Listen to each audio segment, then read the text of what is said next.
Middlesex exert control on weather-affected day.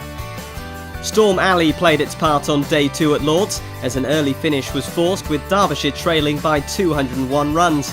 Max Holden's century knock had put Middlesex in the driving seat, but Matt Critchley, unbeaten on 87, provided the backbone of the visitors' response. After a delayed start at Lord's, the morning session saw Critchley bring up his century and give Derbyshire belief that their lower order could save their first innings. The hope was quickly dashed as Critchley departed for 105, bowled by Harris and caught by Eskenazi. 2 overs later, and Dow joined him in the pavilion, Harris with his second wicket of the morning, Robson's catch leaving the visitors 246 for 8. Middlesex could smell blood, and Palladino was dismissed for a duck, Harris drawing an LBW call from the umpire.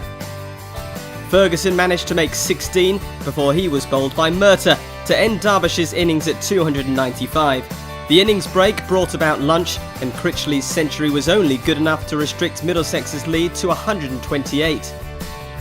Gubbins and Robson made a steady start after the break, with the occasional boundary adding to their first innings lead.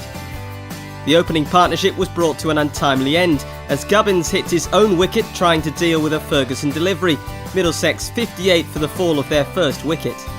Robson continued to forge on with Eskenazi for company and brought up his 50 to go with his century in the first innings. The very next ball saw the end of Eskenazi, stumped by Hosin off the bowling of Critchley to leave Middlesex 89 for 2. The skipper Milan was next out to the crease, but only made 13 before a Critchley delivery saw him drive the ball into the hands of Hughes.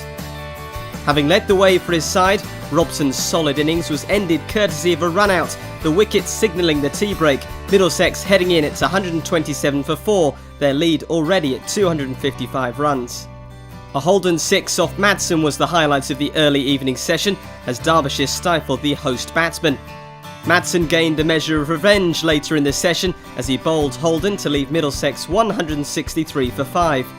Wicketkeeper White was the next man up for the hosts and managed to find the boundary before quickly departing courtesy of a Critchley delivery and Madsen catch. Having shone with the bat, Critchley was now starring with the ball. His delivery to Fuller drew an ill-advised shot and inevitable catch for Wilson, the hosts falling away at 171 for 7.